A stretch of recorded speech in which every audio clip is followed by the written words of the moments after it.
Assalamualaikum warahmatullahi wabarakatuh. Sebelum saya membahas mengenai materi yang akan saya sampaikan kali ini, sebelumnya perkenalkan terlebih dahulu, nama saya adalah Ifatun Nasihah dari kelas TI 2C dengan NIM 190102031. Di sini saya akan menjelaskan mengenai salah satu materi yang berkaitan dengan sistem informasi manajemen, di mana mata kuliah ini diampu oleh Bapak Agus Susanto, Eskom Mkom.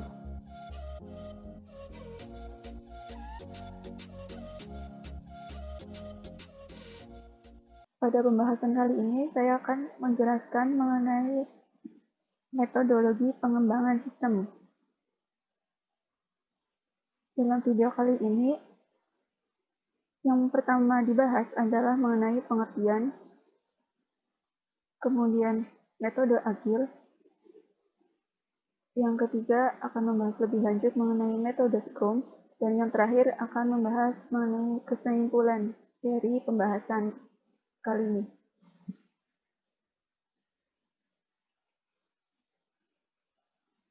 Oke, langsung saja. Ini adalah pengertian dari metodologi pengembangan sistem.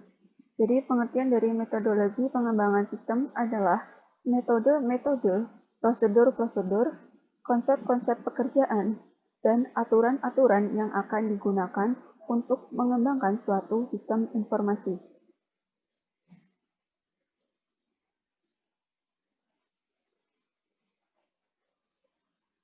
Untuk metode-metode dalam metodologi pengembangan sistem sebenarnya ada beberapa, namun di sini saya hanya akan membahas mengenai dua metode, yaitu metode agil dan metode Scrum.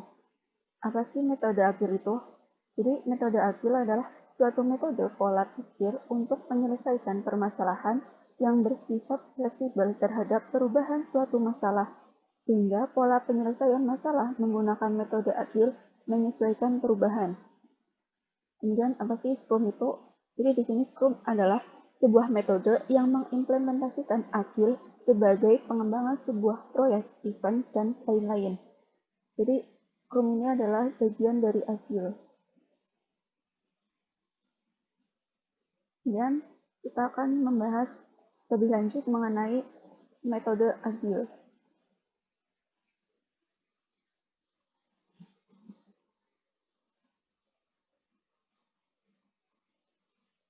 Di sini kita akan membahas mengenai tujuan dari agile development.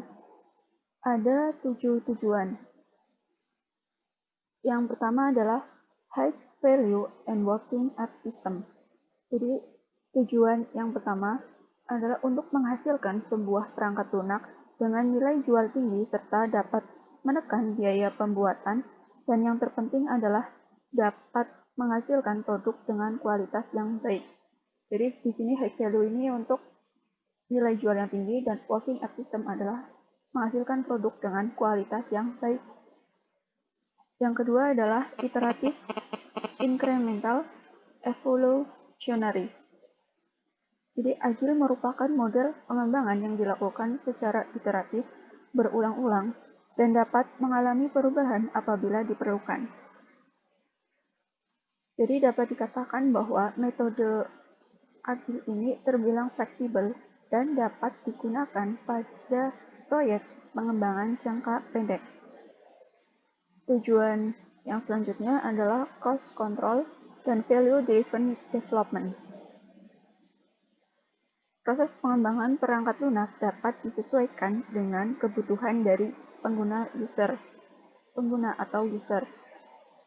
Kemudian tim developer dapat mengontrol biaya dan waktu yang diperlukan untuk proses pengembangan software sesuai kebutuhan.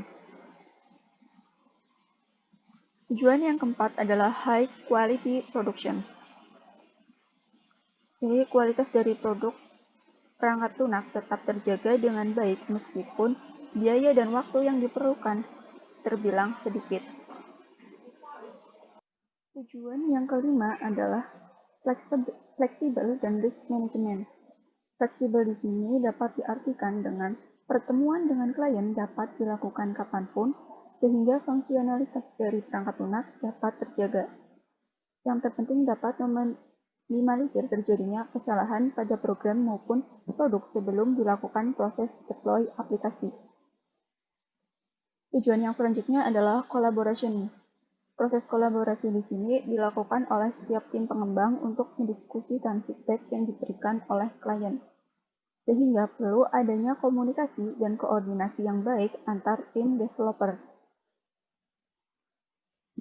Dan tujuan yang terakhir adalah self-organizing, self-managing teams. Tujuan terakhir dari metode Agile ini adalah pengembang diberikan akses untuk memanajemen sendiri urusan software development.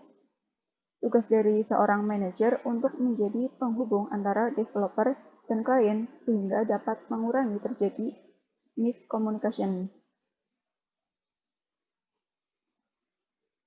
Selanjutnya, kita akan membahas mengenai jenis-jenis dari Agile Development.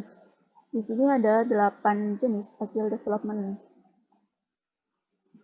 Namun, untuk jenis Agile yang paling sering digunakan adalah Adaptive Software Development atau ASD, kemudian Dynamic System Development Method atau DSDM, kemudian Extreme Programming atau XP, dan yang terakhir paling sering digunakan adalah Scrum Methodology.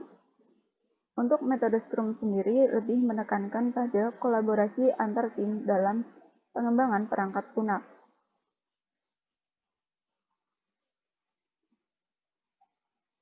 Selanjutnya, langkah Agile Development Method. Yang pertama adalah perencanaan. Jadi pada langkah ini, pengembang dan klien membuat rencana tentang kebutuhan dari perangkat lunak yang akan dibuat. Langkah selanjutnya adalah implementasi. Ini adalah bagian dari proses di mana programmer melakukan pengkodean perangkat lunak. Jadi kan tadi yang pertama sudah direncanakan, kemudian selanjutnya adalah diimplementasikan ke dalam sebuah kode-kode. Yang ketiga adalah tes perangkat lunak. Jadi di sini perangkat lunak yang telah dibuat dites oleh bagian kontrol kualitas agar bug yang ditemukan bisa segera diperbaiki dan kualitas perangkat lunak terjaga. Setelah dilakukan tes perangkat lunak, langkah selanjutnya yaitu proses dokumentasi. Proses dokumentasi ini untuk mempermudah proses maintenance ke depannya. Langkah selanjutnya adalah deployment. Deployment yaitu proses yang dilakukan oleh penjamin kualitas untuk menguji kualitas sistem. Dan langkah yang terakhir adalah pemeliharaan karena tidak ada perangkat lunak yang 100% bebas dari bug. Oleh karena itu, sangatlah penting agar perangkat lunak dipelihara secara berkala. Kemudian di sini ada kelebihan dan kelemahan dari metode Agile. Untuk kelebihannya ada 4 kelebihan. Yang pertama adalah pendekatan yang adaptif sehingga dapat merespon perubahan requirement dengan sangat cepat dan efisien. Yang kedua adalah feedback yang berkesinambungan akan meminimalisir risiko dengan signifikan. Yang ketiga adalah komunikasi yang berkelanjutan meningkatkan transparansi antara klien dan tim development. Dan yang terakhir adalah fokus pada pengerjaan software sehingga tidak perlu khawatir pada dokumentasi. Untuk kelemahan dari metode Agile adalah skop pengerjaan yang bisa berubah kapanpun dapat menyebabkan kurangnya fokus dari tim development dan menyebabkan isu jika brief yang diberikan tidak jelas. Kelemahan yang kedua adalah kurangnya dokumentasi dan meningkatkan risiko miscommunication. Selanjutnya kita akan membahas lebih lanjut mengenai metode Scrum Development.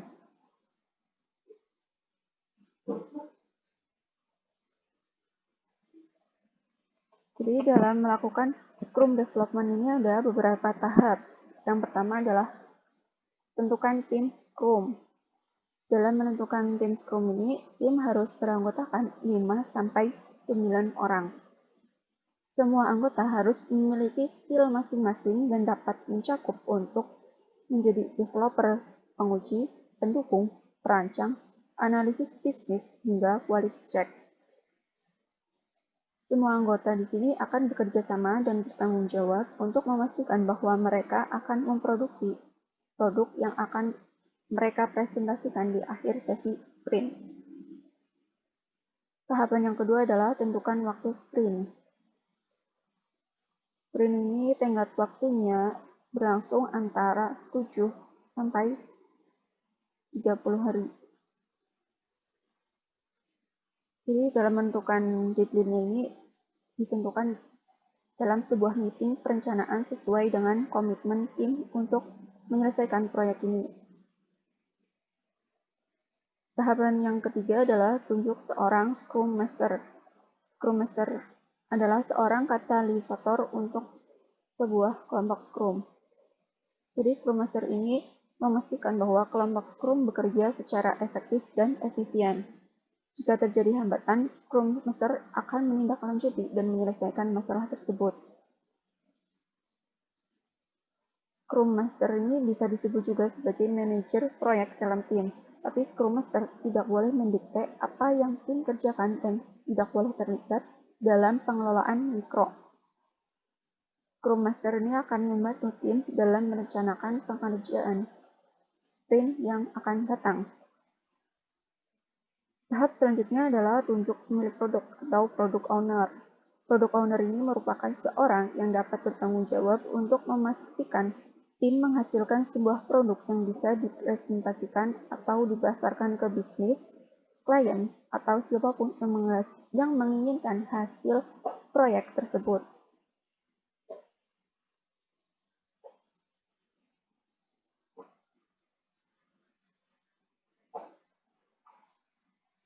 Kemudian langkah selanjutnya adalah buat produk backlog awal. Produk backlog adalah daftar keinginan yang berupa semua cerita pengguna yang diharapkan dapat dibuat dan diselesaikan dalam proyek tersebut. Cerita yang paling penting harus berada di urutan teratas hingga keseluruhan cerita tersusun secara teratur berdasarkan urutan kepentingannya. Sebuah cerita biasanya berisi dua jenis pekerjaan, yaitu epic dan stories. Nah, epic sendiri ini merupakan cerita tingkat tinggi yang sketsanya sangat kasar tanpa banyak detail. Sebuah epic biasanya dapat dibagi menjadi beberapa cerita. Dalam suatu cerita biasanya akan dipecah menjadi beberapa tugas terpisah sehingga tim dapat bekerja dan melaporkan progres pengerjaannya. Untuk story sendiri ini mencakup persyaratan lebih rinci tentang hal yang harus atau mungkin dilakukan. Stories juga bisa memiliki beberapa tipe seperti development, book, maupun tugas atau task.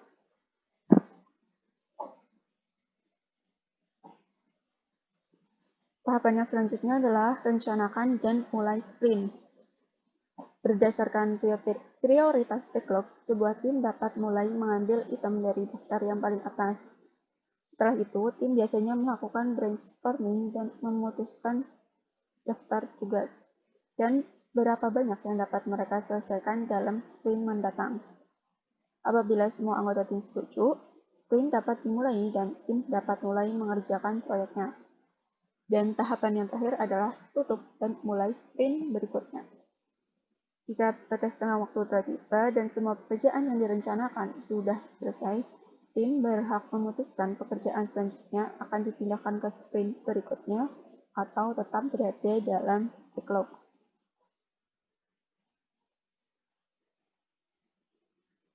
Jadi tadi kan ada tentukan tim Scrum. Jadi di sini Scrum tim ini ada 3. Yang pertama adalah product owner, yang kedua ada Scrum Master, dan yang terakhir ada development team.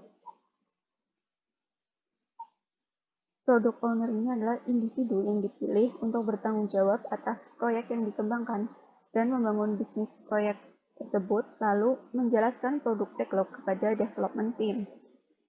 Sedangkan Scrum Master ini berperan untuk memantau jalannya pengembangan Scrum Team untuk memberikan arahan-arahan yang sesuai dengan metode Scrum sehingga nilai Scrum dapat dimanfaatkan semaksimal mungkin. Kemudian, development team ini bisa beranggotakan desainer, programmer, dan lain-lain.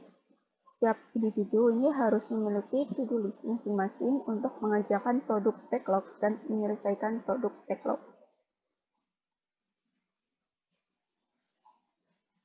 Jadi tadi kan dalam tahapan ada membahas mengenai sprint. Sprint sendiri ini ialah kegiatan yang memiliki durasi maksimal 30 hari yang terdiri dari beberapa aktivitas. Di sini ada 5 aktivitas. Yang pertama adalah backlog assignment. Di sini adalah tindakan menambahkan detail, perkiraan, dan memesan item di produk backlog. Yang kedua ada sprint planning. Ini untuk memastikan bahwa produk backlog telah disempurnakan ke tingkat rincian yang sesuai dengan perkiraan dan kriteria penerimaan. Yang ketiga adalah daily scrum.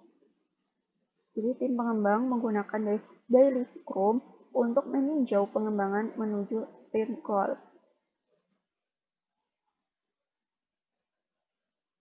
Daily scrum ini mengoptimasi kemungkinan pengembang untuk mencapai sprint goal.